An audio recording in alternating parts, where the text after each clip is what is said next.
Hello and welcome to the Promised Land, a show about Manchester United and part of the 90 Min Podcast Network. I'm Scott Saunders, joined by Rob Blanchette, as ever, recording just after Manchester United have another scare in the Europa League. But a win. But a win. The most important thing, it is a win against Omonia Nicosia, 3-2. I think they finished 7th in Cyprus last season, managed by Neil Lennon. 3-2 win after falling behind due to some, Terrell Malacia losing it in his own half while being the last man. Shades of Istanbul Başakşehir a little while back. But this is in the Europa League. Rob, Thursday night football in all its glamour. You know, it's not great fun. Well, it's not even Thursday night, 5:45 on a Thursday night. I've had enough already. Well, Thursday nights are Europa nights, aren't they? So that, as the song says. But yeah, look, this is why I don't tend to get emotionally invested in Europa League on these Thursday things. My brain cannot accept it. But funnily enough, with this match, we have some stuff to talk about because I think it was quite an interesting game of football, not just because of the scoreline, but because of some of the things United did well, but also because of some of the stuff United didn't do so well at. Maybe a few different combinations in there for Ten Hag. I think he was trying to get players minutes today. There's no kind of problem with that. But I think we're now looking forward as well, obviously, to the Everton game. And I think one or two players have given him food for thought. Yeah, United smashed by Man City at the weekend. I think wasn't really surprised to see Ten Hag stick with the majority of the team that played that game. Just because of the manner in which it happened. You know, best thing to do after a big defeat like that is to kind of get back on it and try and rectify it or just get it out of the system in a sense. Cristiano Ronaldo started, Victor Lindelof started after Rafa Varane's injury. Casemiro started as well. And, to be honest, I mean, I don't think United were that bad.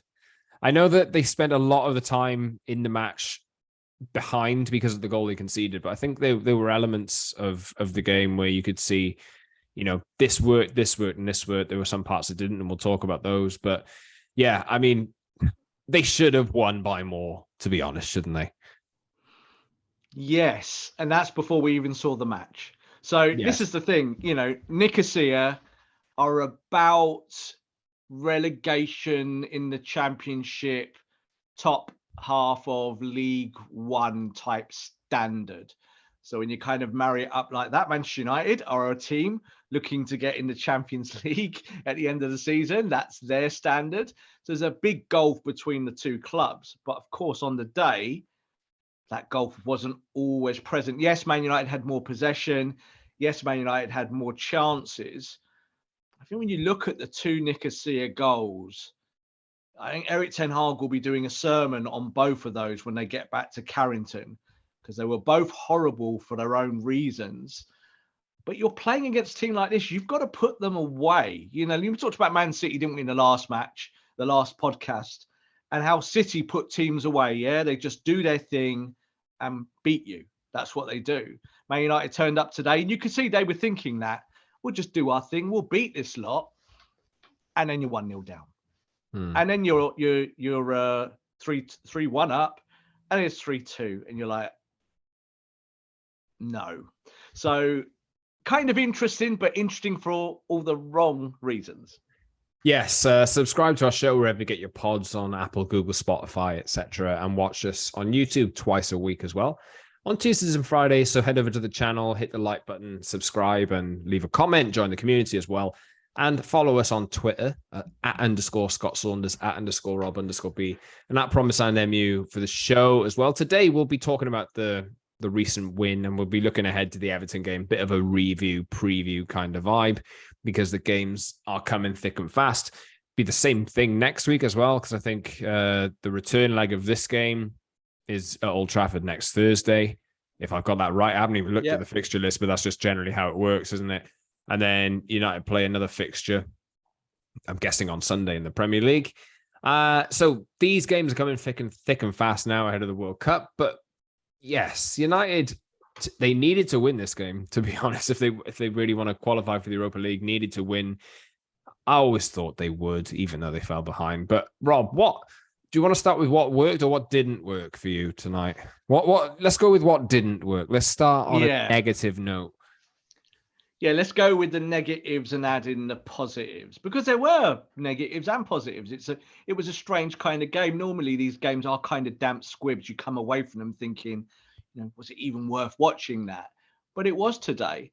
So negatives. So I was listing them a few before, weren't we, before we started recording, and some very defined ones. So I'm going to start at the top end of the pitch, because you saw that Man United had plenty of possession in this game. In the first half, they had all of the ball. I think at one point they had something like 78% possession and it was 0-0. And I think they'd had something like 12 shots. There's 12 shots on goal, not on target, but they'd had opportunities. But you could see that from the passing, Man United still can't do the basics. They still can't move the ball around freely. And I think you saw off the back of that, again, we saw that tonight that Bruno was paired with Ronaldo in a kind of 9 and 10 split, with Eriksen playing a more freer role in midfield as well. And that didn't work either. It didn't work at all. They just do not work together. I said on Twitter during the game, like a little halftime analysis, I went, this is why Portugal don't do it. And loads of people were like, oh, Portugal do it. No. When Portugal do it, Bruno ends up playing as a proper number 8 and Ronaldo plays as a 9. And when Bruno plays higher up the pitch, Bruno gets pulled after 60 minutes in every Portugal match, whenever he plays the 10. That's the truth. I've covered these games. And tonight, what happened? Bruno Fernandes, inexplicably, something we've not seen very often, is it, Scott? Got pulled after an hour. It was the right decision. So that wasn't positive. I think it was interesting for Ten Hag to see if those two could do something together. But once again, I just seem to think that these two are not on the same wavelength. Doesn't matter that they're countrymen, that Bruno's hero growing up was Cristiano. I don't think any of that counts. I just think they're not on the same wavelength. And that was a problem last year, and it's still a problem now. Yeah, I mean, we talked about Bruno being quite wasteful with his passing. Just didn't seem to click tonight. But I know we spoke on the last show, Rob, about potentially thinking about dropping Bruno. We can't do that again. But it's on the agenda. I'm seeing it on my timeline on Twitter as well. That there's some fans saying that this is a problem we've got to try and fix. Yeah. But no player should be undroppable in this team. And I think in terms of undroppables, I think it's only really Bruno who hasn't suffered that. I'm trying to think of, well, maybe David De Gea as well, but that's a different kettle of fish, really.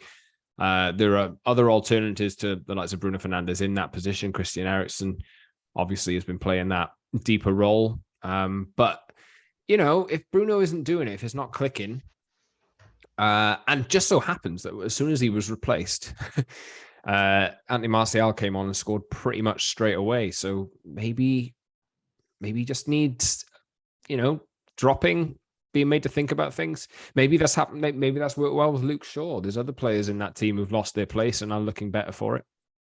Totally. And we'll talk about Luke Shaw in a little bit, but we'll talk about the guy he came on from. So Malacia. So we'll talk about some of the defending side of it now.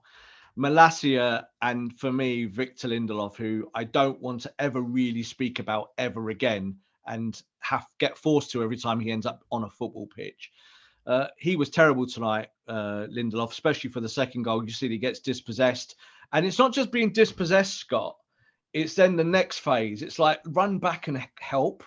And he's just like a chugging machine. I tell you what, Harry Maguire is a better footballer than he is. So when Maguire is fit, Maguire is way ahead of Lindelof. So I think I mooted that maybe you could balance those two. Which one would play? I'm not sure. I'm now quite sure it's not Victor Lindelof. I don't think Victor Lindelof is a viable starter in any way. But also a little bit sad for Malacia, I think, for that goal where he gives it away, because he's a young player. It was a bit of a tough moment for him. United could have helped him when he lost the ball. It still felt that United could have recovered that goal. And, we defended David De Gea last week, didn't we? I'm going to do the opposite this week.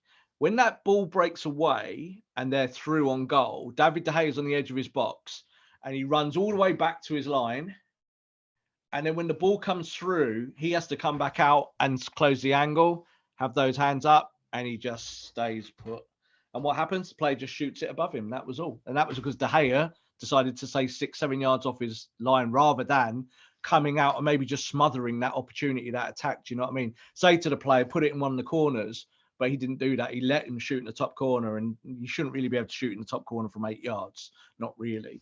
So that was also a negative. I think, again, with the defence, I think Ten Hag's going to come away from this game and go, well, we won it, and that's good, and all I care about is 3 points.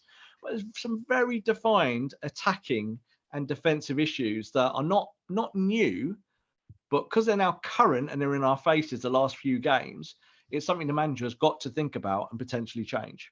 I'm seeing a bit of I was seeing a bit of a split on that first goal. So obviously, Malacia is the one who lost the ball. Yeah. Perhaps he could have let it run behind him and gone backwards, but obviously he kind of took the ball and he was under pressure straight away. It's his mistake. Yeah. It is his mistake. Jadon Sancho didn't help him out really. But then I looked at when Sancho had the ball, I thought, all right, he's lining up to shoot here. And Bruno Fernandes runs over the ball and denies him the opportunity to shoot. So then that forces Sancho's hand to go backwards. Yeah. So, it's like eight messes in one mess. Yeah. So there's still a lot of working out to do here. Malacia was selected after a difficult first half in the Manchester derby. And now he's been hooked at halftime again. Yeah. You wonder what that'll do for his confidence being a young lad. I don't know what it will do for his confidence, but what it will do is he'll now be on the bench. And that's the right decision. So I think the thing is that it's not even whether you make the mistake or don't make the mistake, or if you're to blame, you're not to blame. I just think in the last few weeks, it's pretty clear that whether he's maybe just overworked a little bit because he started all those games while Luke Shaw was out still. Shaw was trying to get his own fitness back. So there was a period where Malacia kind of had no competition and played relatively well. But I think you did see a big difference tonight between Malacia's natural game and Luke Shaw's natural game.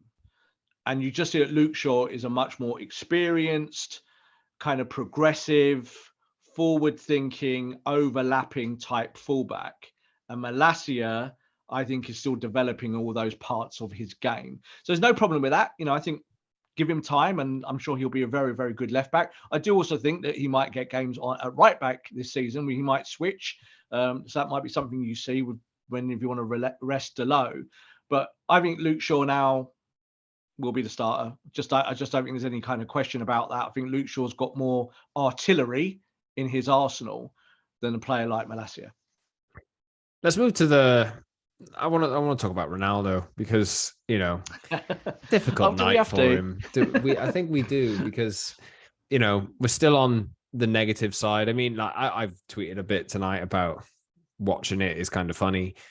That's not in a sinister way or anything like that. It's just Ronaldo gobbles up a few of those chances on any given night. I think this was a bad night for him, but at the same time, we are seeing Ronaldo struggle. It's not that nice to see, but also, there's other players in there who look sharper than he is at the moment. And, every time people say you got to start Ronaldo in these big games, and then he goes and plays against Omonia Nicosia and fails like that, I'm guessing Roy Keane doesn't watch the Champions League, the Europa League. I'm guessing. I don't know what Roy Keane watches, but I must be honest. But yeah, you're right. And I think this is the thing about Ronaldo. So it's like watching Rocky 8, isn't it? Rocky 8. Rocky's 100 years old, but everyone still expects that Rocky's going to knock out the 25-year-old world champion because he's Rocky. Ronaldo's done. Ronaldo is done at the top level. And I think you saw tonight, I actually think he played okay tonight in isolation.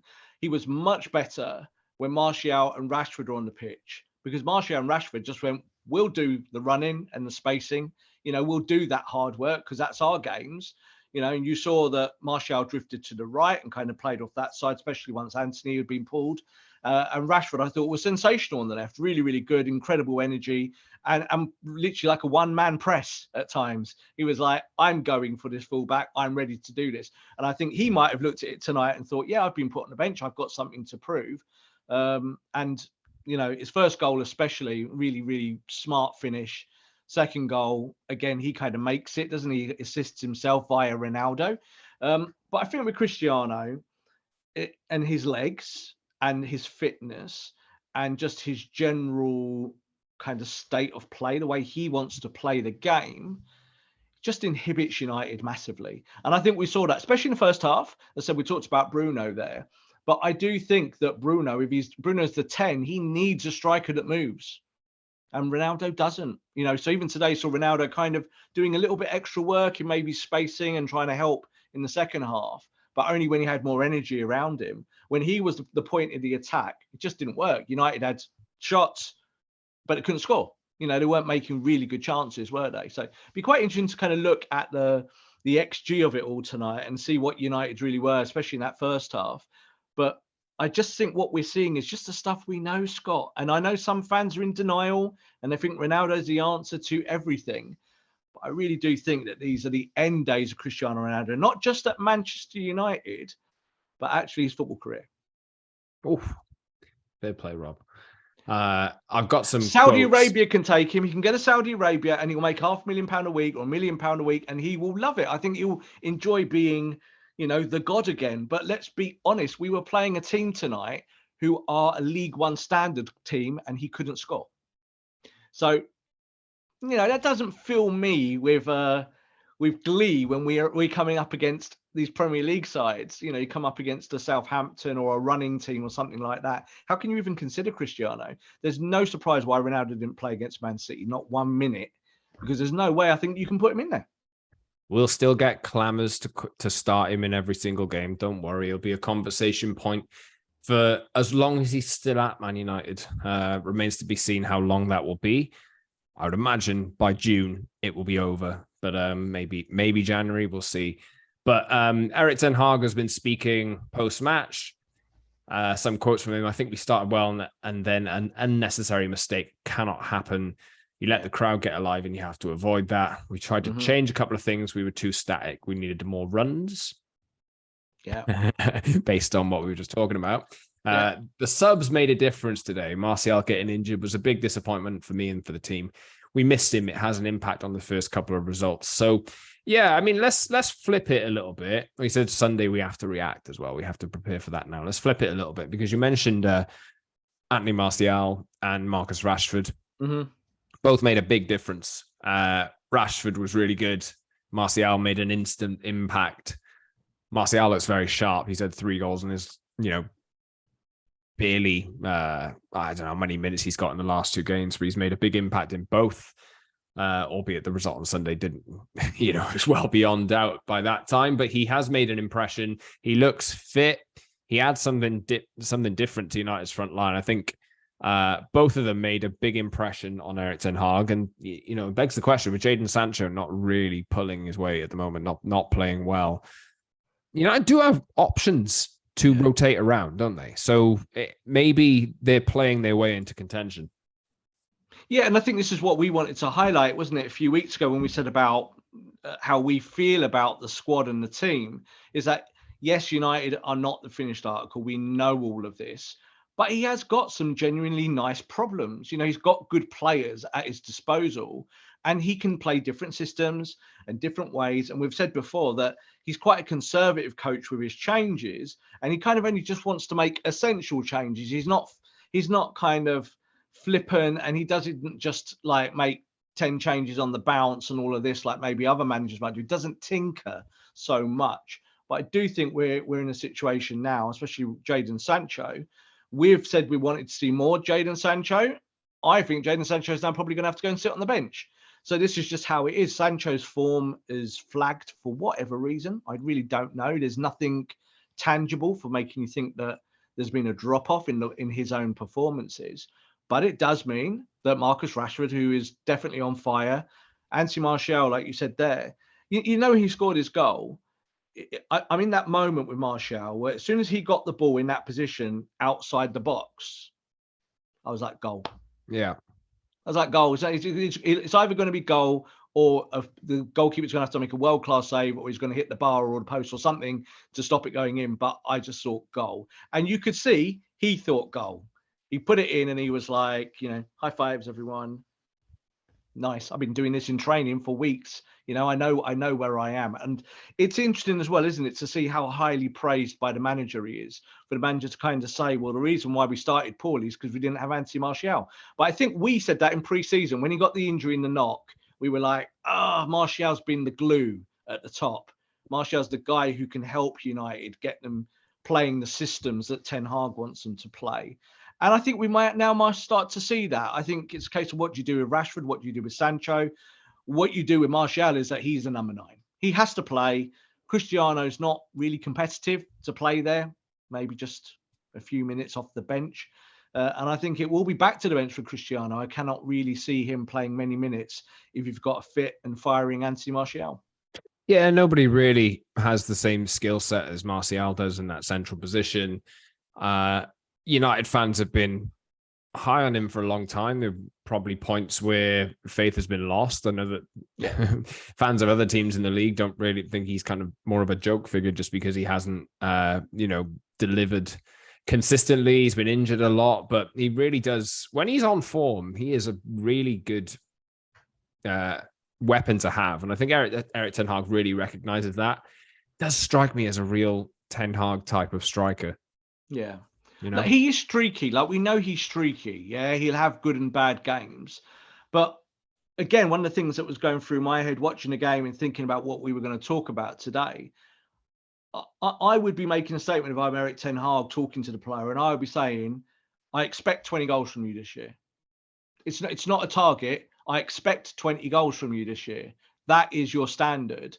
And if you're playing well up top and I'm giving you the minutes and I'm telling you you're my number 9, it can't be 12 goals and like you've had a good season, mate. It has to be 20. You have to be aiming at the highest echelon. So this is why I look at it. You could say, if you look at the team at the moment, I would say, 20 goals for Martial, 15 to 18 for Rashford, and they've got to be the hub of your goals because you're taking Ronaldo's goals out, aren't you?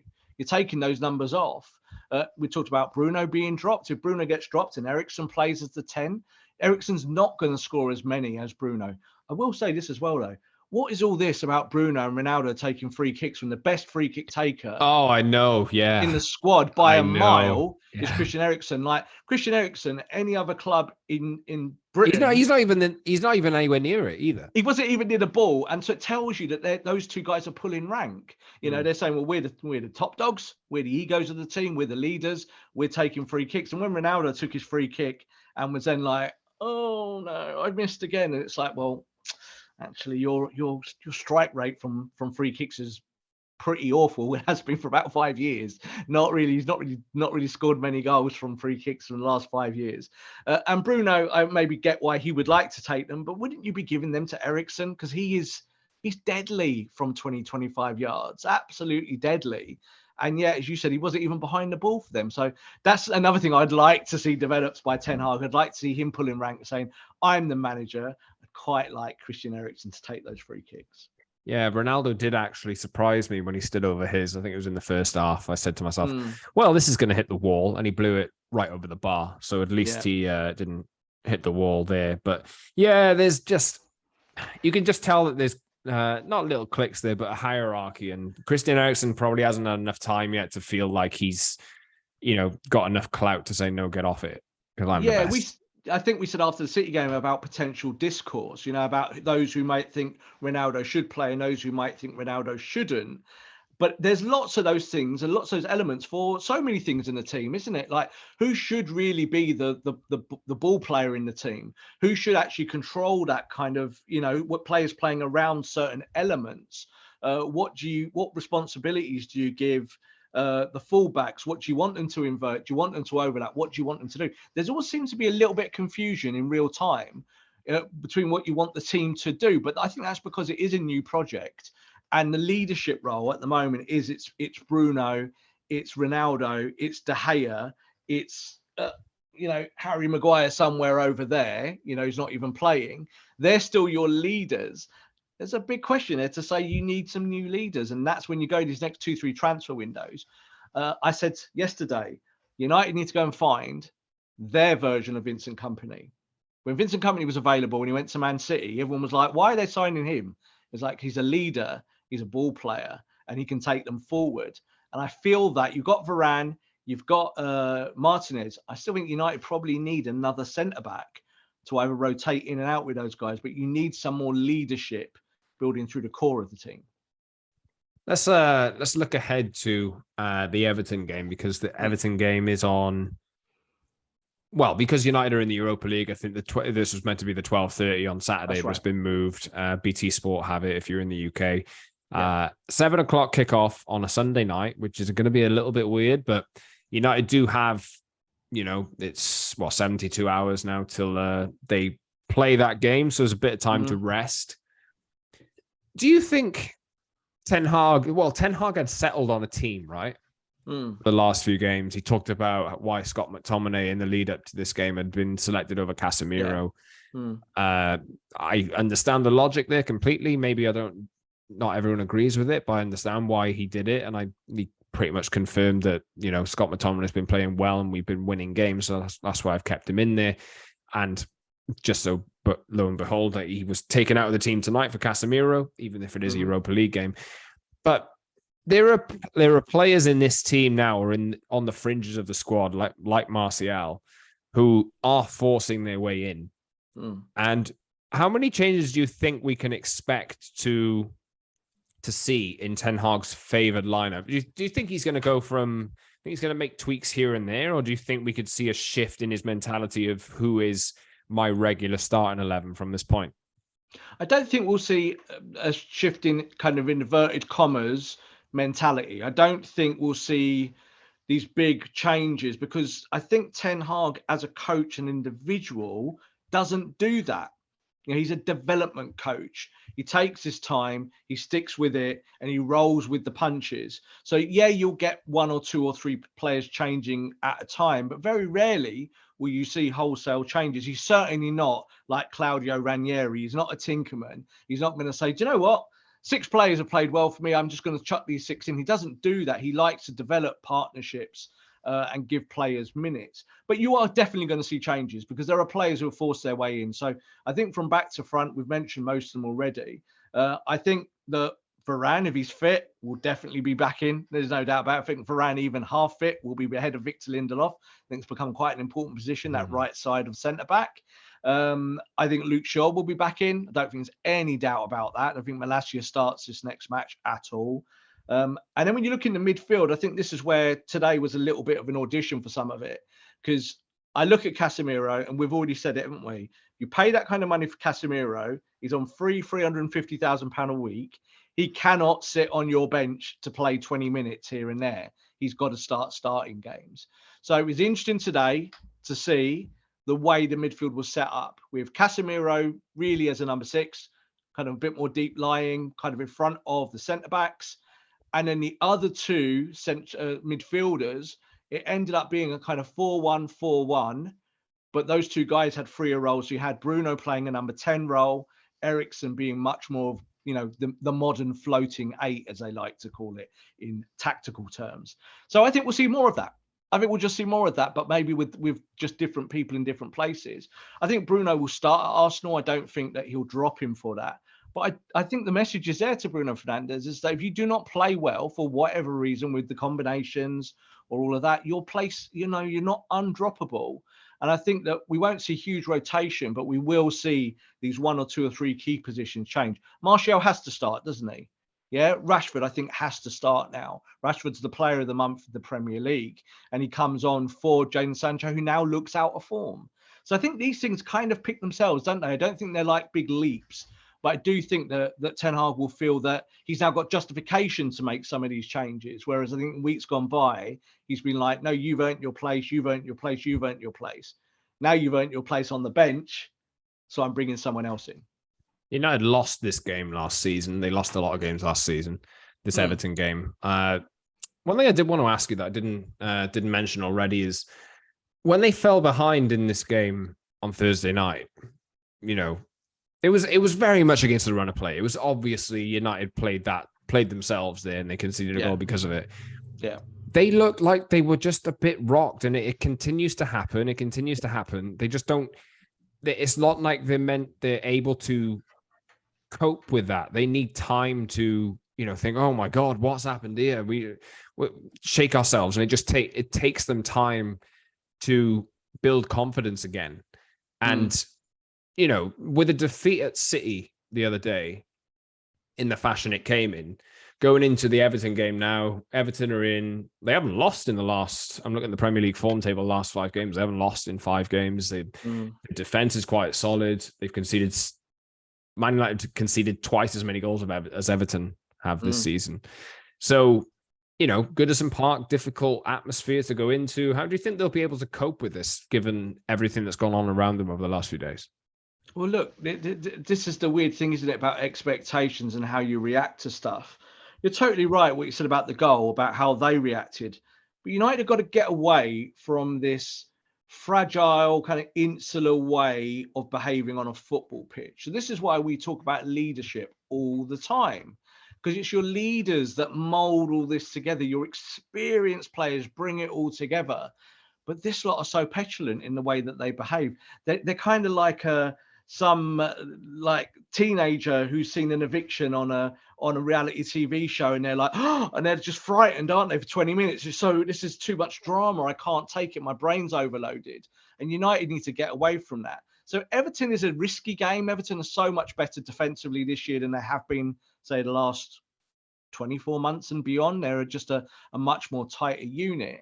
And I think you need to go there and play Premier League football. You need to go there, do a little bit of counter pressing, play on the front foot, and do all the stuff that you really didn't do against Man City. So Everton are the same as Southampton, are the same as all of those teams that float around mid-table to the bottom half, is that they will push you and they will outwork you in certain areas. But if you allow that to happen, you turn the game into an emotional event, you could lose, couldn't you? And that's what tonight was. You nearly lost against a really poor team because you let it turn into an emotional event. You let them score a goal. You let the crowd get up.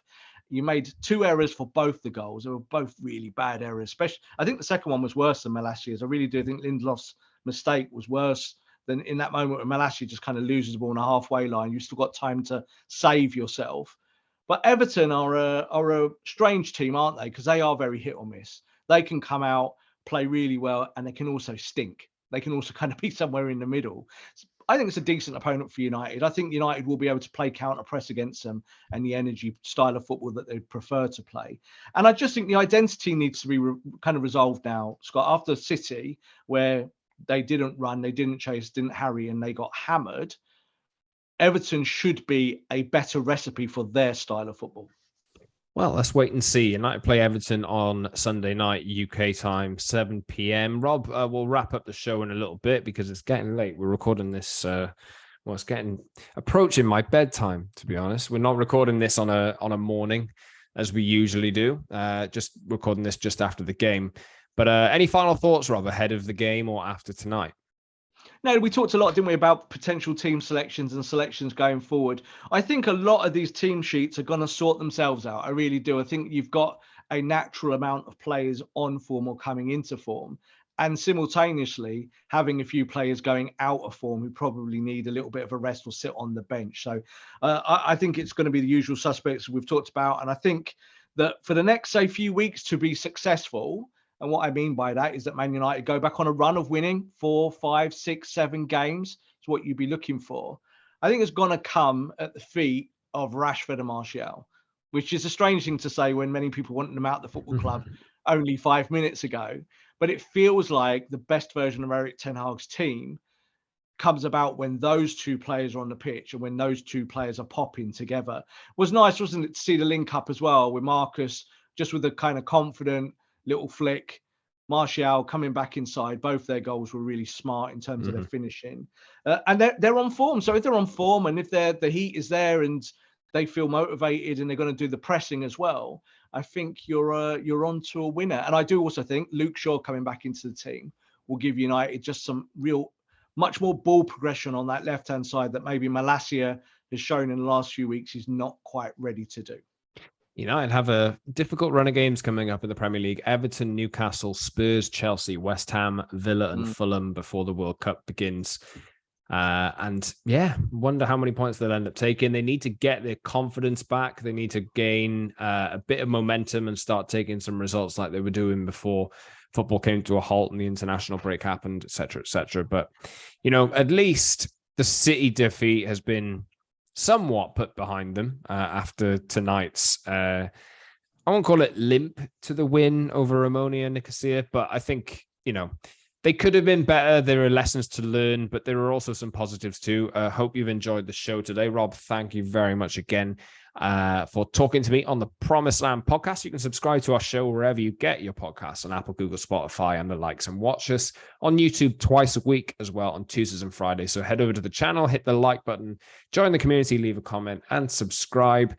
Like every video for us as well, just so we can get suggested a little bit more. And follow us on Twitter too, @_Scott Saunders, @_Rob_B, and @PromiseLandMU for the show. We'll see you very soon. Manchester United play Everton on Sunday night, and we'll be back to talk about that on Tuesday. Thanks very much for listening.